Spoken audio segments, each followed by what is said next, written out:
Welcome to a new edition of the Neon Jazz interview series with New York-based jazz tenor saxophonist Tim Lynn. He has an impressive debut out now that is getting some good ink. It's the 2022 CD Romance In Formosa. It's his first public offering full of hallmarks of an emerging artist stepping onto the scene for the long haul. He was born and raised in the small suburban town of Fremont, California. He is a Taiwanese-American talent whose progressive sound comes from his love of bebop jazz, that tradition and history. Over time, he has performed with the likes of luminaries like Kenny Burrell, Tootie Heath, Ferrante, Terri Lyne Carrington, Carl Allen, and so many others. He's full of a lot of history already and great stories. Enjoy this interview. Hey, man, it's great to catch up with you. Thanks for taking a minute out for Neon Jazz. I appreciate it. Oh, no problem. How you doing? Oh, man, everything's good. I love the album. Oh, thank you so much. And I love cats like you that, you know, you come into the world with this album and there's so much momentum and hope and goodness that's coming out, especially now during this time where the world's reemerging from COVID. So it's so great to see that. Oh, thank you. Yeah, it's definitely a labor of love. That's what jazz is, isn't it? Yep. So let me ask you this before we get to your album. How did you survive COVID? How was that time period for you, and how did it change you now that we're starting to kind of wake up and reemerge? Well, I woke up one day and I realized I was living in the Bay Area at that time, and I realized my income basically went from a survivable number to zero. I had to think a little bit outside of my feet. You know, I wasn't doing that much during that time. Originally, I was doing a lot of weddings, and I had jazz casuals, and I was teaching, and then all of that just kind of went away because of COVID. So one day, I just decided to pack my bags and go back to Taiwan, where my family's from. And it just somehow happened that during COVID in the U.S. and all around the world, Taiwan was the only place in the entire world that was still open because they shut down their borders to everyone else. So I applied for a special business permit to help a saxophone company and to work a little bit in Taiwan. I was approved by the government, so I left for Taiwan. I ended up living there for a year and a half. When you came back, is that when the album came to life and everything started up for you? Yeah, so when I was in Taiwan, I was just living a normal life, practicing a lot, and I decided during that time I wanted to do a record when this was all over. So it gave me kind of like a long-term goal to work towards.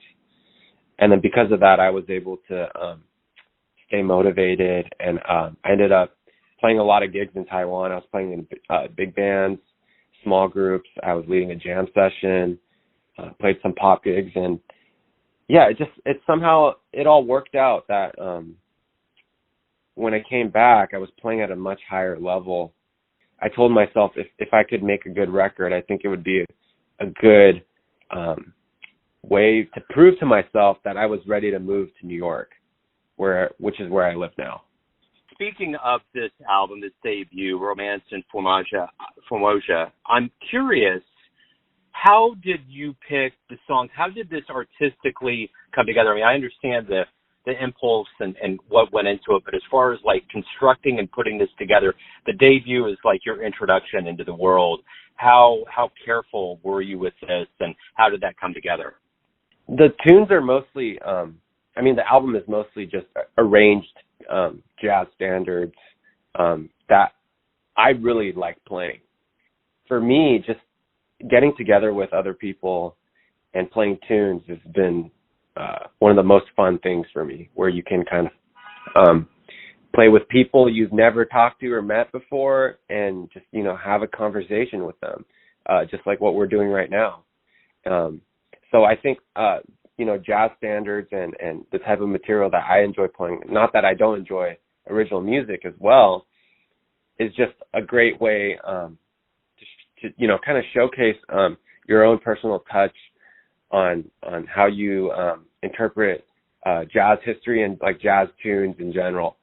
And that's learning repertoire in general is really important for me. So each one of these tunes in my record has different nod to someone, either in the band or in a connection of mine. So, like for example, Airgen is my nod to Sonny Rollins, and it just so happened I got Billy Drummond on the record, who was Sonny Rollins' drummer for many years.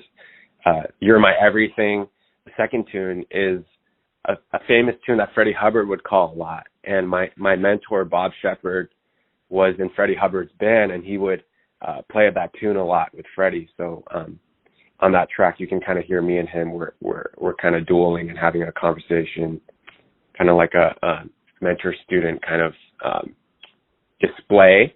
And then Long Ago and Far Away is also another, Sonny Rollins nod, a tune that Billy used to play with Sonny. My Foolish Heart is a tune. My favorite Bill Evans version of that song is incredible. And Andy Laverne is Bill Evans' protege. So he wrote this beautiful reharmonization on that tune. A Weaver of Dreams, just like a great ballad that Freddie Hubbard played. And number 7, Pursuing Resolution, was just it was one of the originals Andy brought into the session, and I thought it had a nice ending touch to it, which was kind of like it kind of felt to me like a tune that would lead to End of Chaos, and I felt like it was a good way to get out of COVID, if that made any sense. Oh, absolutely, it does. You bet. So, talk to me. I mean, as your introduction to the world of jazz, you have a wonderful lineup of not only musicians, but songs and story, just your backdrop here of explaining that. But I'm curious, from just a listener standpoint, what are you hoping they get from this album? After they listen to it, I hope they listen to more jazz or something in the album they can relate to. I'm trying to not be a jazz elitist where I just make music for the sake of making the art, no matter who's listening or not. For me, it's different. I want to reach people, and I hope they can emotionally connect with something I'm playing or something that the band is trying to create. Hopefully, each one of these songs had a different mood, and when you heard it, it gave you a different feeling.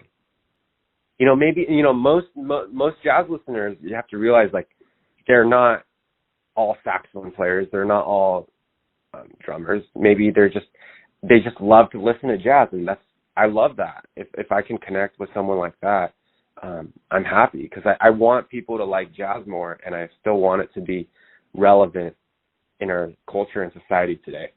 So, did you grow up in Taiwan?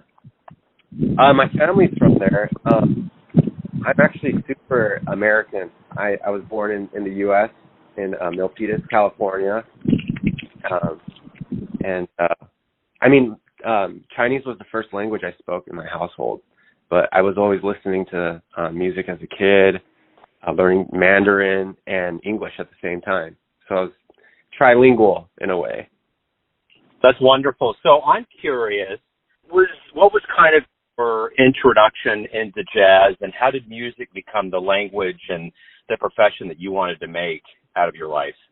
I think during my high school years, when I was playing in band, my band director got me into listening to records. He would in our jazz band, he would start off the rehearsal by playing some music for us, and he would play Duke Ellington, Count Basie, Gordon Goodwin, all different styles of big band jazz. But then when he started playing Coltrane records, something about that really grabbed my attention. And that's when I started getting really serious about music. And then I started looking for teachers around the Bay Area. I met this great saxophonist called Dan Zinn, who taught me when I was a kid. And he really showed me how to practice. And actually, he scared me into practicing because he was such an intense teacher. And from there on, that's when my obsession began with the music. So I was going to jam sessions all the time on weekends with friends, and I was getting together with local pros all the time to play. And while I was in college, and when I came back over the summer, I'd just be playing sessions and meeting more and more people, and just trying to live a creative jazz life where I could. What was the first live jazz show you saw that blew you away? I think it was Kenny Garrett's quartet at Yoshi's in Oakland. And I mean, just the spirituality he has and energy he puts out when he plays is fantastic. And that was my freshman year in high school. So I was in 9th grade when I saw Kenny Garrett play. So you've had the chance to play and be around some pretty heavy names: Kenny Burrell, Tootie Heath, Terri Lyne Carrington. The list goes on. And I'm curious, what did you learn from them? Not only about being a player, but living that resonates with you as your career takes off. I think because jazz is in a different place now than it was in the 50s and 60s, there's more to a jazz career, as you know, Joe, than just sounding good on your instrument. So for me, these guys, these people you named, they're all legends, but they're also great people. The musicians I like to surround myself with, that I look up to, they're professional, they're courteous, they're on time, they respond to emails. Their heads in a place more than just the music. Not that saying the music isn't the most important thing, because it is very important, but there's more to life, I think, than being a great musician. Is as you develop more as a musician, you kind of realize, the more I have myself as a person together, the more it helps my music. And then I think that's a big lesson I learned from just hanging with all these great, fantastic musicians that I like to be around. I've always found that since I started the show in 2011, I've always found that jazz are some of the best, most grounded, humblest people in the world. I mean, the higher up you go, the highest you go, the most humble and talented they are. For instance, like Sonny Rollins. And I think that's just such a wonderful torch to pass on to successive generations, because not only does it just create better human beings, I think it keeps this art form alive that is truly and uniquely an American art form that has been homogenized by so many different things, and it's just such a good melting pot of language. Absolutely. Yeah, Sonny Rollins, he's a bundle of joy, man. You can kind of hear it in his playing, but he's supportive to anyone that's trying to do what he did, to even come close, to do what that guy has accomplished in this music it's a daunting task. But Sonny is just he's a legend that we all look up to, and you can hear the joyful swing and just the happiness in his playing, and it shows in his personality too. One of my favorite Sonny stories, I interviewed a loose relative of his from San Francisco, and they were telling me about after 9/11 happened, and I believe it may have been right before the towers fell, or I think it was after the towers fell, and there was recovery and all of the firefighters and everybody was there. They had one of the local New York news crews out there. They were doing interviews with people, and they were just on the scene, and there was a guy that had a horn, and the reporter didn't realize it was Sonny Rollins, and he was just playing for everybody, the first responders, and she just went up and said, hey guy, what's your name? And he just looked over, and and that's who he is. He was just like, I don't know exactly how he said it, but it's like, my name's Sonny, however it is. But she had no idea, and probably at that point, with everybody being in their state of shock, how would they? But that's him, man. He's one of the biggest legends in jazz, and he's just down there playing the horn for all of these people that are trying to make sense out of life at that point. Yeah, absolutely. And for a guy that's willing to jump off the stage and break his leg and train people, it's it's in his personality to do that, and that's so cool. Thanks for sharing. Oh yeah, absolutely. So I'm curious, as a professional musician, there's so many things that go into it. I mean, the bottom line is that you got to wake up every day and create this music and do what you want to do with your life. It's probably a dream job. But ultimately, what do you like the best about being a professional musician? I like the fact that I'm in control of how I sound on my instrument. And if I don't sound good, it's my fault. And if I sound great, it's my fault. I think that's, just that arbiter of the instrument and the person itself is, where you're irresponsible. You can't control a lot of things in life, right? As we all know. But one thing you can really control is how you sound on your instrument. And we don't have a lot of stuff like that around anymore. So I don't know. That's a special feeling for me, just to have that. That's almost like a jazz spiritual. It's like the bedrock of free will, Exactly. Yeah. So if you could get into a time machine and go back in time and see any jazz musician, where are you going? Who are you going to see? Of course, Train, I think, or Miles, one of the two, because I just listened to their development in music so much, and they did so much for the development of the styles and pushing the music forward. I mean, yeah, just to see Train play would just be fantastic. I've always wanted to. So as your introduction to the world of jazz, as the world wakes up, what are your plans? What are you looking forward to as this year unfolds into the next year and the career opens up? What's on your radar? I just want to play with more and more musicians now that I'm in New York.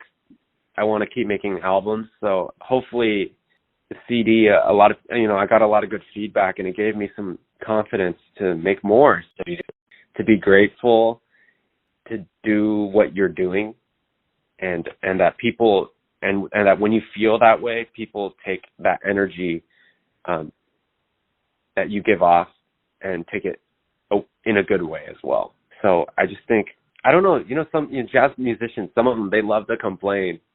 I mean, shit, I've been there before where I've been on gigs where I was like, dude, I don't want to be here.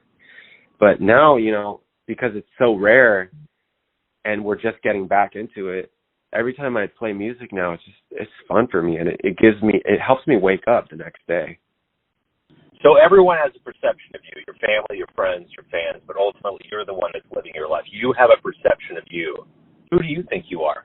I think I'm just a normal kid that loves jazz, that loves to play saxophone, and is just trying to get better at music and life every day. Tim, this has been great, man. I look forward to the success of albums, hopefully being a fixture on the show. Thank you for opening up and talking about this debut album. Good luck with everything as we move forward. Thank you so much, Joe, and I'll keep in touch with you. And I've definitely listened to a lot of your interviews. I've loved them, and thank you for contributing as well. Thanks for listening and tuning in to another Neon Jazz interview, where we give you a bit of insight into the finest players in Taiwan, New York City, Kansas City, and spots all over the world, giving fans all that jazz. Thanks to Tim for his time, music, and story. If you want to hear more interviews, go to Famous Interviews with Joe Domino in the iTunes Store. Visit neonjazz at youtube.com, and for everything Neon Jazz, all the time, go to the neonjazz.blogspot.com. Until next time, enjoy the jazz, my friends.